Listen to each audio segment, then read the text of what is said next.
18 bölüm.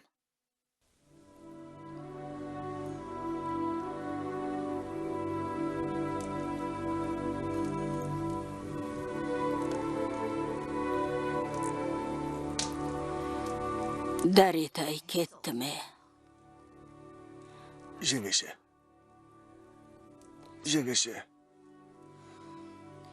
Sen öz Moңғолшаңды ұмытып қалғансың ба? Темучин 40-тан асты, оның ісіне араласпайтын болғам. Қайтып келген соң оған өзің айт. Бірақ мен одан қорқам. Неменеге қорқасың? Мұны да оның өзін айт.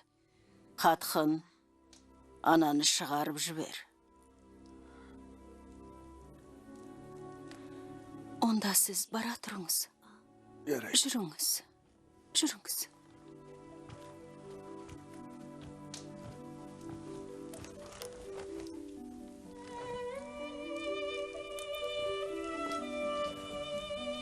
Ханым, оған кісінің жаны ашиды екен. Сұмпайы. Ол бізді 2 рет тастап кеткен. Енді ұлымның басына бақ қонғанда ұялмай бізді іздеп келіп тұрғанын қараш. Айтқаныңыз дұрыс. Десе де Темучин ханның кіші әкелерінен осы кісі ғана қалды емес пе? Қатқын, сен оны Есүй ханшаға ертіп апар.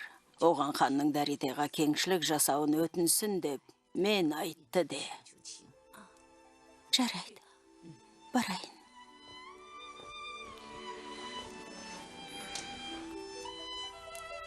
Ханым маған сізді Есүй ханшаға ертіп апар деп бұйырды. Есүй ханшаға? Сізге кеңшілік жасауды өтінуін амалын сол табу мүмкін дейді. Шынымды айтсам, мен үлкен ағаттық жіберген адаммын. Темучиннің үй ішіне яттымын, бірақ та Құдай алдында ант шейін. Темучиннен бөлек жүрген күндерімде шешелі балалы екеуіне деген туыстық сезімнен айнып көрген емеспін. Өйткені менің бойымдағы қан да бір жүгін әулетінің асыл текті қаны ғой. Түсінесіз бе? Менімен бірге жүріңіз. Есүй ханшаның ордасы ана жақта.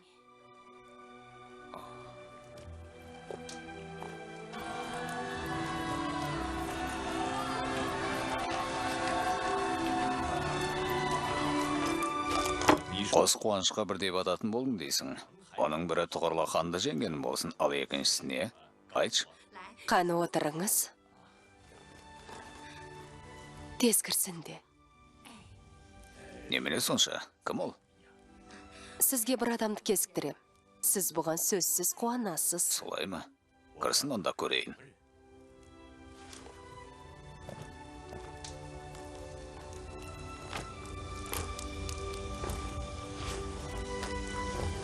Алдияр хан ием.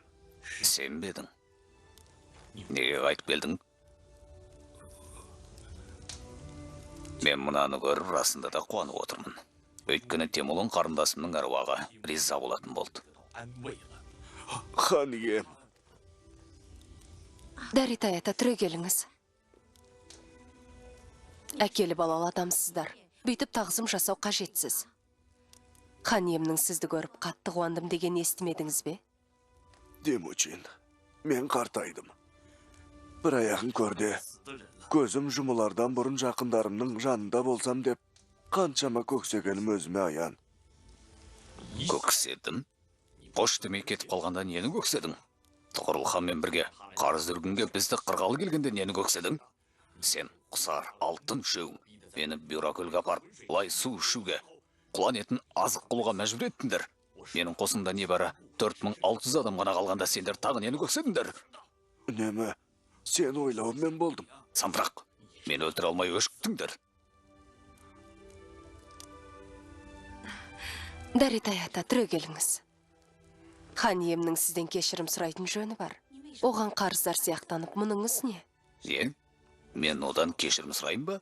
Хан ием, біздің Тұғырыл ханмен бірге шығыс жақта шеп құрғанымыз есіңізде ме? Сән күннің қонысымызды өртеп, бұқарамызды тартып әкетпек болып, мақсатын орындай алмаған есіңізде ме? Сонда сән күнге ақыл көрсеткен адам осы Даритай ата. Ол бұл кісінің сізге орай тудырып абайла деп астыртын берген белгісі. Сіз осыдан соң сән күннің қас күнемдігін сезіп қоныс аудармап бедіңіз. Егер осыны Даритай ата мәлімдемеген болса, Сән күн мен Шамұқаның қолынан қаза таппаған күнде де қарыз үргін шайқасында олардың қанды шеңгелінен қашып құтыла алмас едіңіз. Рас па?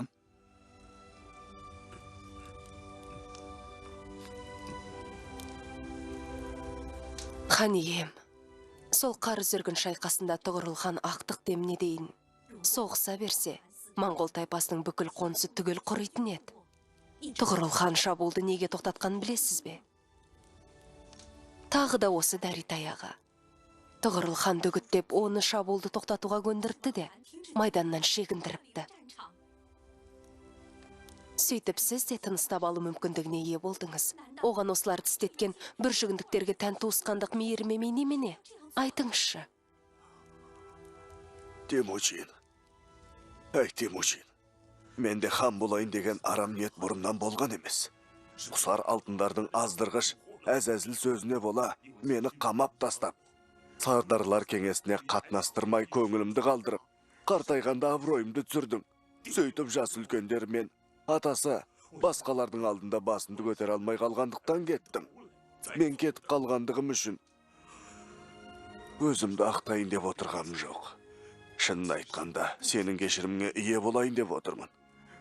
Темучин, мен қартайдым. Сенің мендей бір жетім шалды аяуыңды ғана өтінемін, Темучин. Маған жанымды бағатын. Тоқымдай орын бер. Басқа ештеңе де талап етпеймін, Темучин. Ештеңенің керегі жоқ.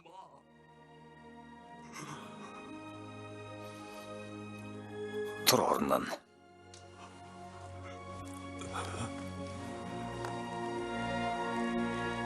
Саған өкпелімін, кішеке. Бірақ қанша өкпелі болсам да, сендей абырой сақтамаған шалды ұмыта алмаймын.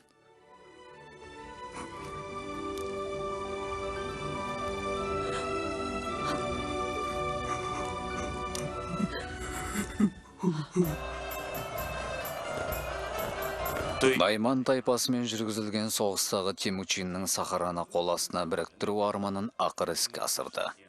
Оның қосына 100 мыңға жетті де, қарамағындағы жан саны миллионнан асты. Құба шөлдің терістігіндегі Сахарада бөлек-бөлек бөлініп, бір-бірімен жыл сайын қырқысу бір жолата тиылды.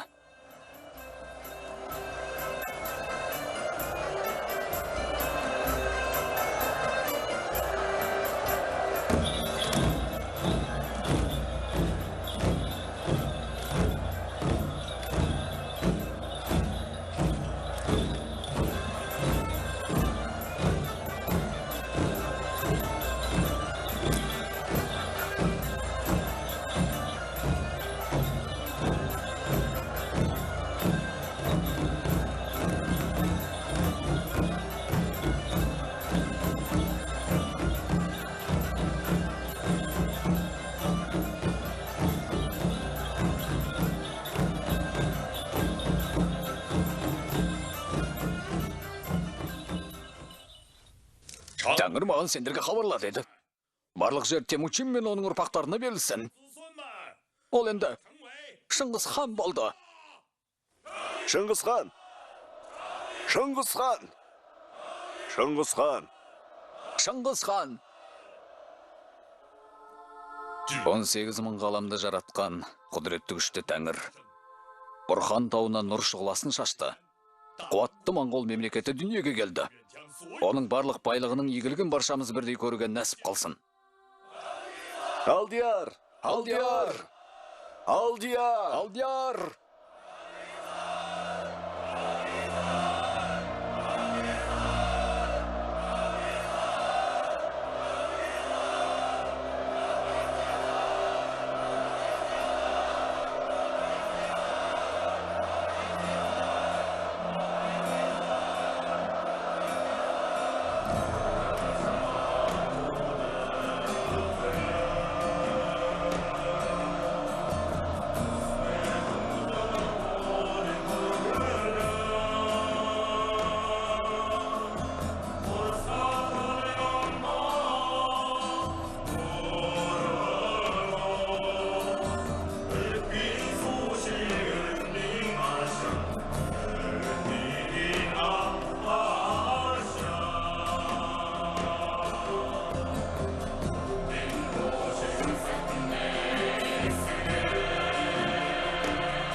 Шыңғысхан мынаны естеріңе салады. Сан мыңдаған жылдардан бері әркімнің бөлек-бөлек билігінде болып келген Сахара ақыры бірлікке келді. Осыдан кейін Қобашөлдің оңтүстігі мен солтүстігіндегі батысы Алтын тауына, терістігі Лиңжунға дейінгі аралықтағы ел жұрт түгелдей маған бағынышты халық болсын. Ләппай.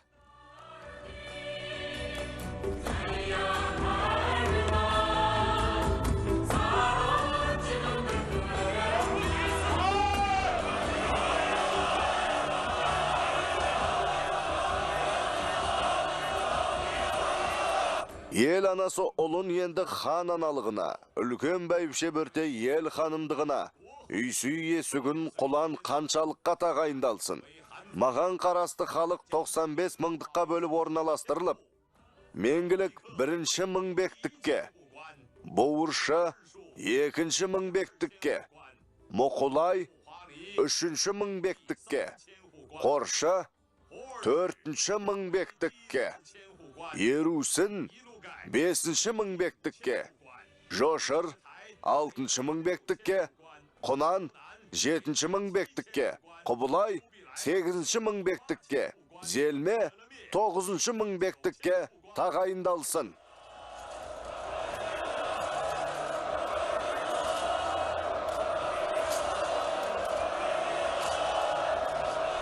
Менгілік, ұлыңызбен.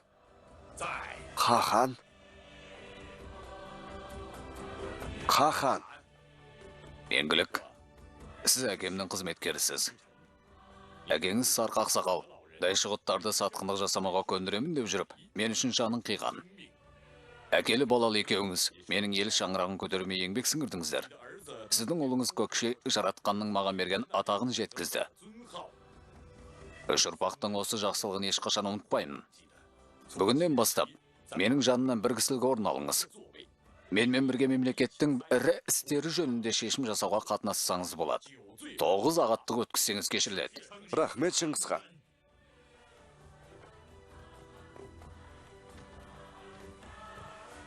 Шыға көдік. Бармын.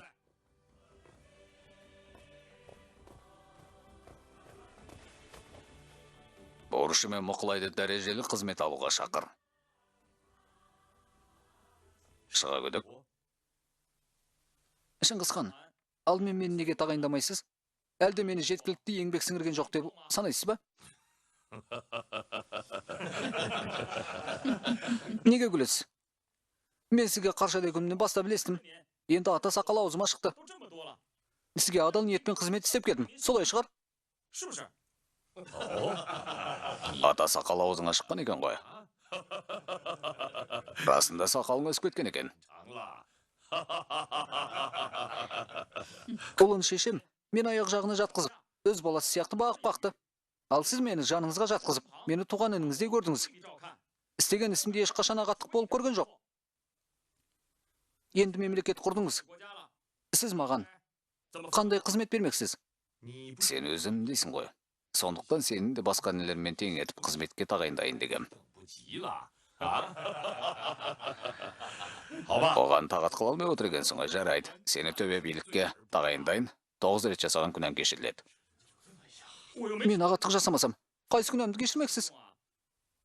Ал төбе би болу деген белгідейдің атқарып келген жұмыс емес пе? Өй, мынау не деп отыр ей?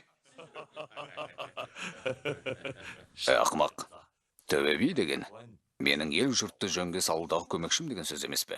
Мұнан былай ешбір адам сенің айтқандарыңа қиғаш іс жасауына болмайды. Сен алаяқ сұрқияларды тергеуге, ұры қарларды жазалауыңа, қылмысы басынан асқандарды өлімге бұйыруыңа болады. Сен төрелік айтқан іс хатталып жазылады. Сен жазған заң жарлықтарды ешқандай адамның өзгертуіне болмайды. Жұртты жөнге салу жақсыларын мадақтап жамандарын жазалау. Даушарға үкім жасау бұл орталық өлкедегі уәзірлердің міндетімен қарайлас келеді екен. Уәзір? Ханға тез рахмет айтпайсың ба? Шыңғысхан, мейір шапағытыңызға рахмет. Мұқылай, Борыша, тыңдаңдар. Қахан.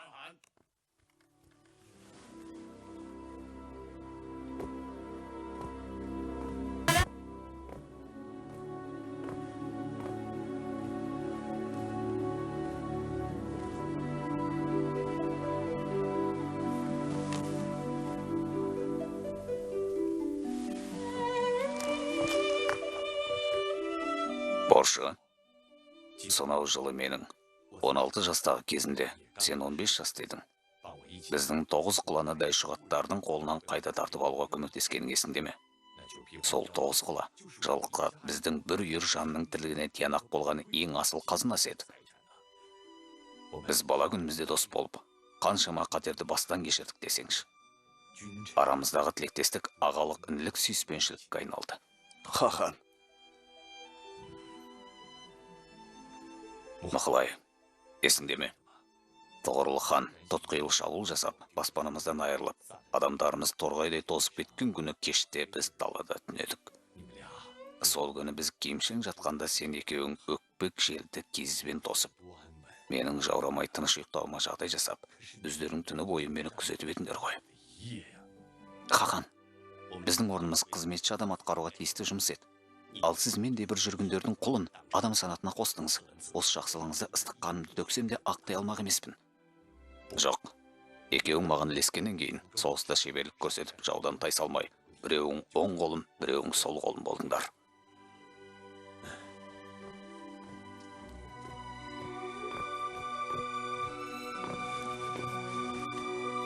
Бауыршы екінші мыңбек қосымша оң қол түмен басы, Мұқылай үшінші мыңбек қосымша сол қол түмен басы болсын. Екеулердің сардарлардың үстінен құрайсыңдар. 9 рет қылмыс жасасаңдар кешірім жасалады. шапағатыңызға рахмет. Рахмет, түрегеліңдер.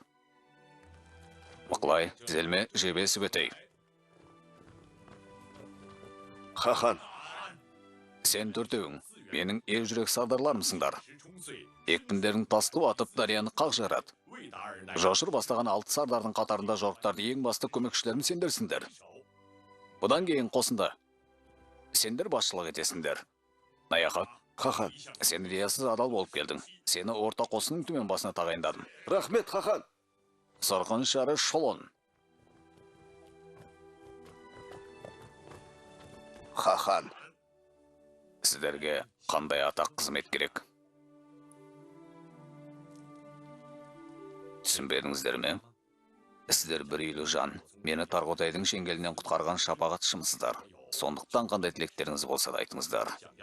Орындалады. егер мейіріміңіз түссе, мен өз еркім өзімдегі адам болсам деймін. О, Тархан болсам дейсіз ғой. Тағы не тілегіңіз бар? Меркіттердің қонысын, Селенгі өңірін маған беріңіз. Тағы не қалайсыз?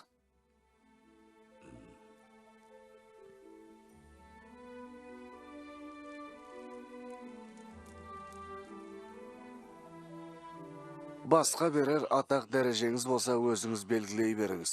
Мен бас тартпайым. Жарайды онда. Сол қоныстарың, ұлдарың мен шөбере шөпшектеріңе дейін мирас болсын. Шолон, сен ордаға қару жарағымен кіруге еріктісің. Жұмысың болса алдын ала мәлімдеу жатпай-ақ, бірден өзімен жолық. Әкең екеуіңде Тархан болыңдар. Істеген қылмыстарың түгел кешіріледі. Жошырағай, Хахан, сіз Моңғол тайпасының мақтанышшысыз.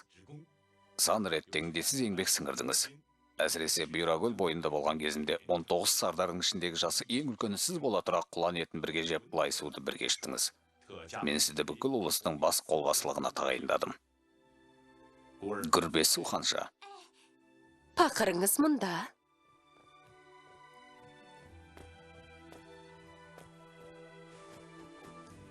Жошыраға, Гүрбесу ханшаны сізге сыйладым. Ол сіздің күтушіңіз болсын. Ендігі өміріңізді тыныш өткісіңіз. Хахан, Гүрбесу ханша, мен сізді ажарсыз деп отырғам жоқ. Ақылсыз деп те отырғам жоқ. Қайта көркі елден ерек, сіздей сымбатты ел, Жошыр сияқты елден ерек ноянға лайық деп отырмын. Тататынға Хахан, оған 100 канизак және арнаулы 2 аспаз берілсін. Разы болыңдар. рахмет, Хахан. рахмет, Хахан.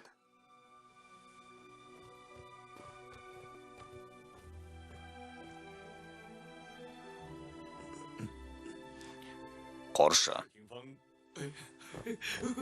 Бақырыңыз мұнда. Қоршы, екеуміздің алдын ала жасасқан уәдеміз бар емес пе? Сені Тоғайлы өңірдің түмен басылығына тағайындадым. Неге рахмет айтпайсың? Хахан, мен түсіне алмадым. Енисей өзен мен Байқал көлінің өңіріндегі ел жұртты әлі бағындырғамыз жоқ қой. Оны бағындыруға жошы бастаған қолды аттандырам. Саған қарасты 10 мың түтін өте бай ел. Хахан, тағы бір істі есіңізден шығарып алдыңыз. 30 сұлуды айтамысың?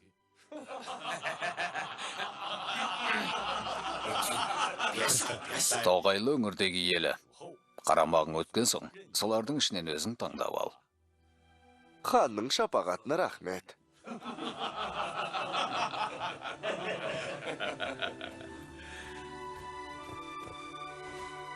Менің інілерім, ұлдарым және Хашынның ұлдары 9 адам ханзадалыққа тағайындалсын. Мыңдықтар мен түмен мыңдықтар бөлек-бөлек сол ханзадалардың билігінде болсын. Бұл арада ерекше айтарым, осы елдің басын қосу үшін азапты ең көп тартқан менің анам.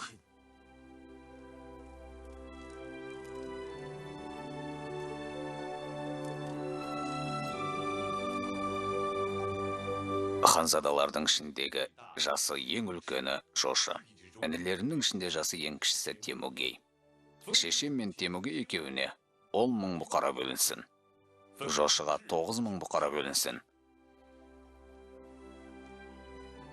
Ең соңғысы Даритаяға.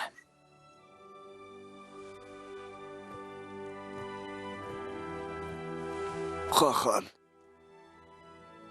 Құсар мен алтынды қалай жазалағанын естідіңіз ғой. Сіз менің бала кезімде дайшығыттардың соңына ілесіп, шешелі балалы бізді жұртқа тастап, мен қосын құрғанда барып қайта келдіңіз. Ал татарлармен соғыста қосынның жарлығына бойсынбай жазаға тартылған соң, Тұғырыл ханға тізе бүктіңіз. Сіз Құсармен бірге қайта оралғанда, сізге айтылған ең соңғы әңгіме есіңізде ме?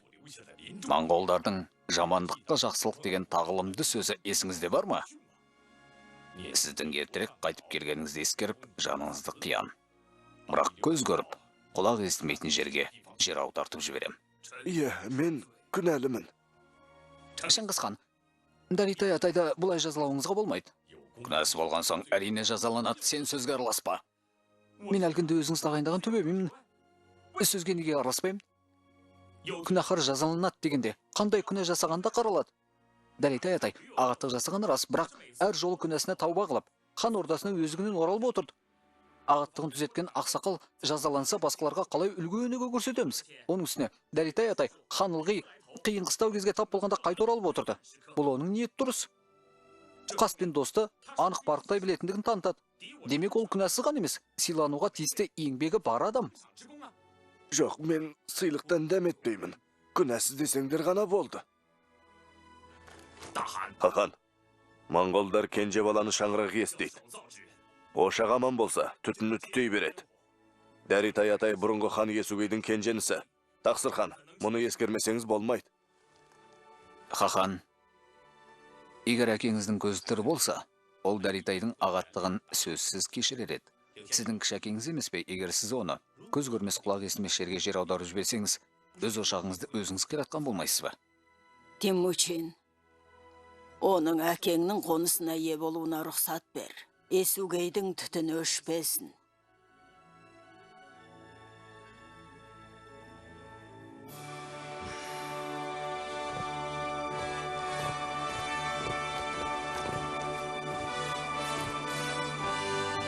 Даритай ағаны да ханзадалыққа тағайындадым. Шапағатыңызға рахмет, Шыңғыс хан. Рахмет.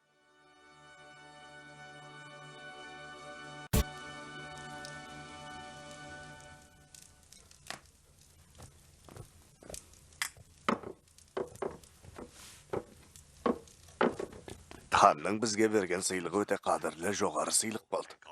Ағайынды алтауын ханға барынта пейілдерімен қызмет етіңдер. Жетер. Қадірлілігі, жоғарылығы қай жерінде? Сен бар болған мыңбек болдың.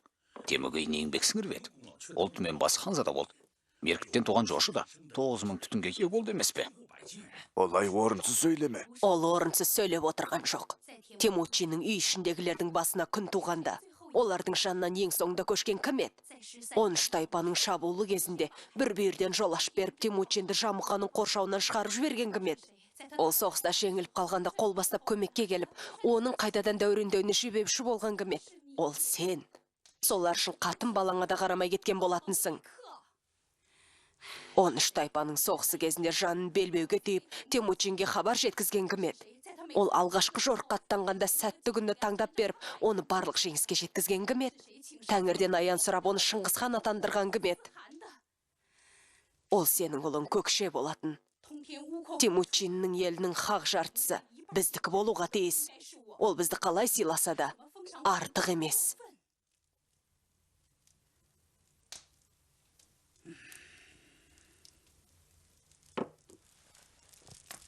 Мені кіргіз. Хан дем алып жатыр. Қанекемде маңыз жұмысым бар. Кіріңізге болмайды, кірмеңіз, ханзада. Бұлай тұр деймін. Бұлай тұр. Қанеке, Не шаруа? сізден сұрамақпын. Менің соғыстағы өнерім жошыға жетпей ме, әлде сіңірген еңбегім одан төмен бе? Жошыға 9.000 түтін беріп, маған бар жоғы 1000 түтін ғана бөлгеніңіз не? Оның үстіне тоғайлы өңірді қайтарып алуға мені жібермей, оны жібергеніңіз қалай? Айтып болдың ба? Жоқ. Ол меркіттің қаны болмай-ақ қойсын. Сонда мен басқа атаның баласымын ба? Шығып кет.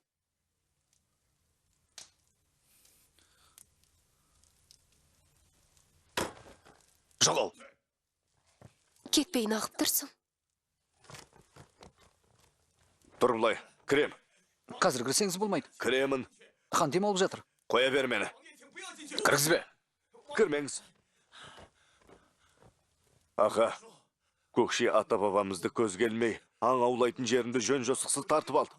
Мені және нөкерлерім сабады. Аға, ініңізге ие болыңыз. Не? Таяқ жеп жүрмісің?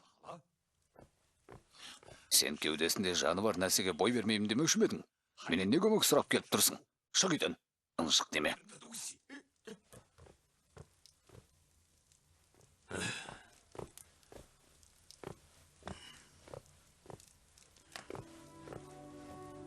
Кез келген мыңбасы бет алды қорлай берсе, біздің ханзада болғанымыз қайтсы?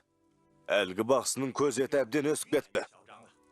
Шешем екеумізге қарасты Бұқараның бір сыпырасы, соның желіктіруімен жанымыздан көшіп те кетті. Хан ағамыз оған сенетіндіктен ешқайсымыз үндемедік. Осында екенсіздер ғой. Қайным сен екенсің ғой. Жеңеше. Ағаң құсаланып жатыр. Солай ма? Аға. Хан алдына бармағаныңызға 3-4 күн болған ба? Мені соғысқа жіберген жоқ. Енді 3-4 жыл көрмесе де сағына қоймас.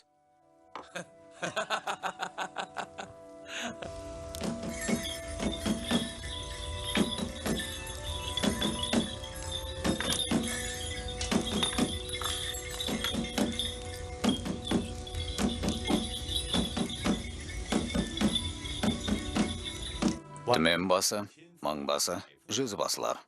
Өз қолдарын тәртіпті, ретті басқарып. Әрқашанда сақадай сай тұрулары. Алда-жалда жарлық түсе қалса, күн түн демей айтылған уақытта жорыққа аттанулары керек. Жай бұқарашы. Дұрыс, бұқара жайшылықта байлаулы бұзаудай тілалғыш болуы, соғыс кезінде аңға шүйілген қырандай тепкісі қатты болу керек.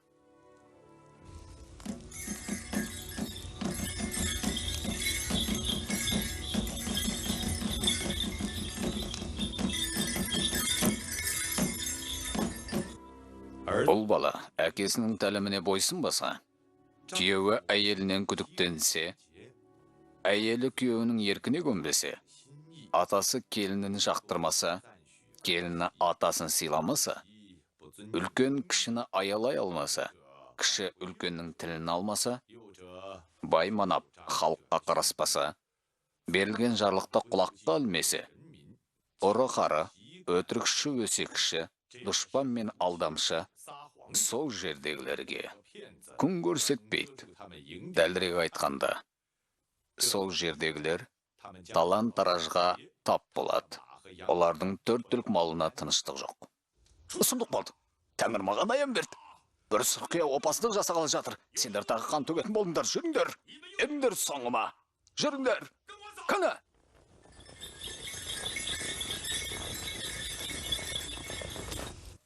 Ағын судың басына кір жууға, суға үлкен кіші дәрет сындыруға, оттан дастарханнан ыдыс аяқтан аттауға тыйым салынады. Осылардың салдарынан тәңірді боғыр қандырып аспаннан жай түсуге себепші болғандар өлімге үкім етіледі.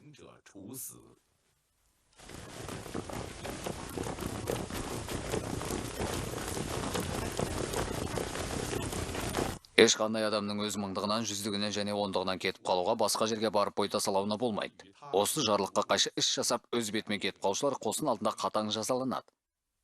Оларды қабылдап алушылар ше, өлімге бұйырылады. Шыңғыс хан, Тәңір саған ескерту берді. Тәңір не деді? Сенің екіншінің Хасар, елге әйгілі батыр. Соғыс өнеріне жетік. Ол өз алдына ту тікпекші екен деген сөз осыдан бірнеше жыл бұрын шыққан. Тәңір маған аян беріп ханға жеткізді. Хасар осы елді екеуміз бірлікте құрғанбыз. Темучин бір рет хан болды, енді менде бір рет хан болым керек деп ойлайды екен. Олай болмас. Оның ордаға келмегенде бірнеше күн болды. Сөйтсек ол өз қонысында сенің орныңа Шыңғыс хан болып алыпты.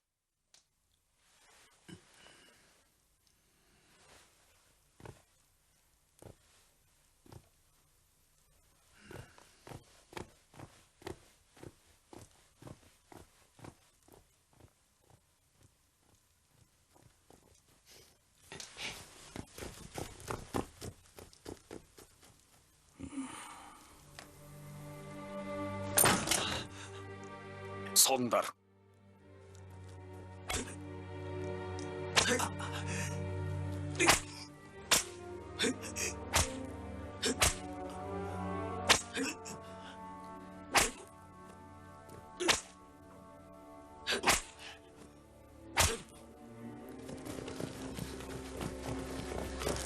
Әже, тез барып қараңызшы.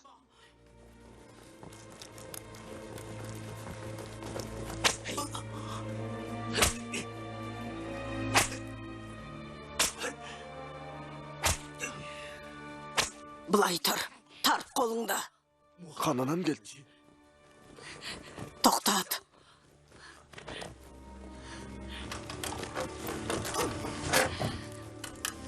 Темучин, Хасардың не кінәсі бар? Сендер неменеге қырқысып жатырсыңдар? Ашуыңызды басыңыз, апа. Болмайды. Сендер қаршадай кездеріңде бір-біріңе пана болып араларыңнан қыл өтпеуші еді. Хасар көз ашқалы қасыңа серік болып талай-талай қатерден қалып еді. Енді міне Шыңғыс хан болып алған соң туған ініңе де күн көрсетпейін дедің бе? Апа, мен кінәлімін. Сіз осынша жасқа келгенде сізді ашуландырып, назаландырмауым керек еді. Сіз қайтып барып демалыңыз. Хасар, жүр кетейік.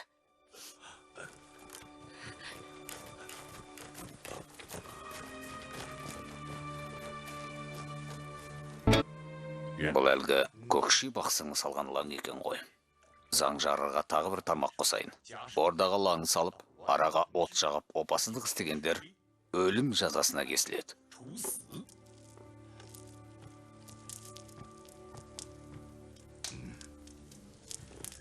Хан аға, мен елге қарабет болдым. Не болды, Темугей? Көкше, шешем екеуміздің бір сыпыра бұқарамызды аздырып әкетті. Қайтарып әкелуге адам жіберсем, оларға ер тоқым салып, 4 аяқтатып қойыпты. Тіпті мені де жерге тізерлетіп, қасындағы серіктерінің көзінше масқара қылды. Ол бақсыда тұрған не құдірет бар екен? Меңгіліктің ұлдарының мұнысы не қылық? Сен өзі мен балаларын теңдесіз даңққа бөледің. Ал меңгілік өз балаларының сеніңінің осынша қорлаған көріп тұрып түктемейтіні қалай? Болды. Хан ем, ол мен емес, сізді Шыңғыс ханды қорлады. Тұр орнынан. Сені де Монғолдың нояны дейді ау. Ол саған тізерле десе, сен оған тізерлеп, қорласа соған қорланып отыра бердің бе? Хан аға. Тыңда. Бүгін ол әкес екеуі менің алдыма келеді. Сен өзіңнің Шыңғыс ханның інісі екеніңді ұмытпа.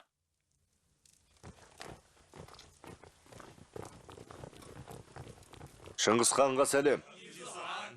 Мәңгілік көке отырыңыз.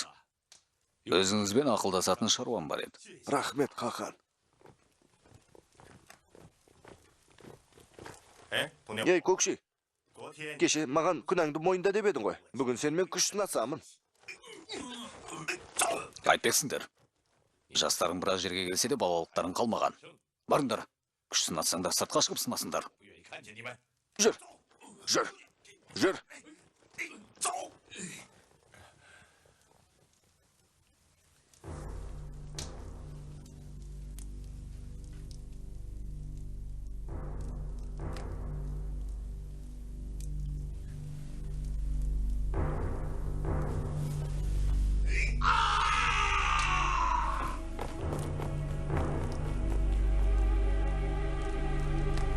Хан тақсыр, көкше. Оларда жұмысыңыз болмасын.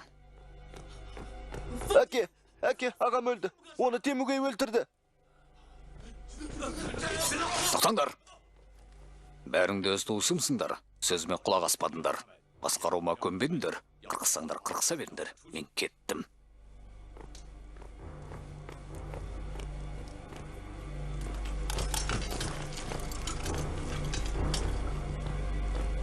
Менгілік ағай, мыналарды етіп қайтып кеткенің жөн болар.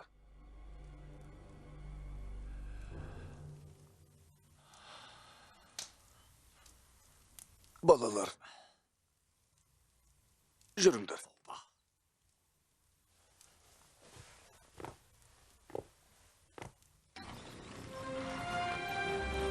Көкше бақсының көзі жойылды. Бақсылар тәңір орнында тағылым айтып, тайпа жұмысына келгетін үрдіс те осымен бітті. Темучин енді билік бір орталыққа шоғырланған, аты затына сай, Шыңғыс ханға айналды. Оның Сыроддин найзасы өзінің ата бабасын ағашқа шегелеген алтын елінің патшасына кезеле бастады. Алтын елінің солтүстік шекарасы Ойрат тайпасы.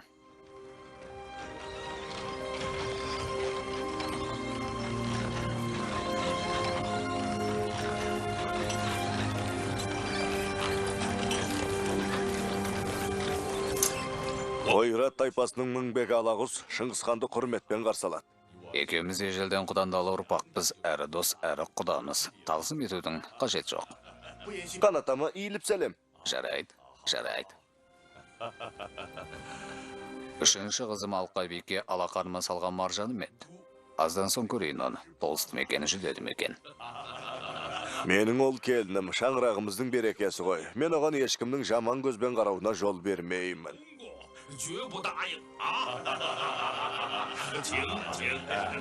Қане, мархабат, қане. Осыдан 4 жыл бұрын сіз Найман тайпасының Таян ханы жіберген елшілерді менің қолыма тапсырып, бірлесіп жасақ шығарып Найман тайпасын жоюға көмектестіңіз. Сол жолы үлкен еңбек көрсеттіңіз. Ой, құдеке, сіз мені 5000 түтінге 1000 бек қылып тағайындағаныңыз бұлай тұрсын. Елге еңбек сіңген 88 сардардың қатарына қостыңыз. Маған жасаған мейірім шапағатыңыз аз ба? Айтпақшы, алтын елінің патшасы сіздің мен жаққа өткеніңізді біле ме? Алтын патшасы Ван Янжин күн сайын тазының соңында жүріп, әбден титықтап, науқасқа шалдығыпты. Ол мені әлі де Жеңжудың шекарасын қорғап тұр. Солтүстікте ел аман, жұрт тыныш деп қамсыз жатыр. Әні, Алқабике қызыңыз да келе жатыр. 18-ші бөлімнің соңы.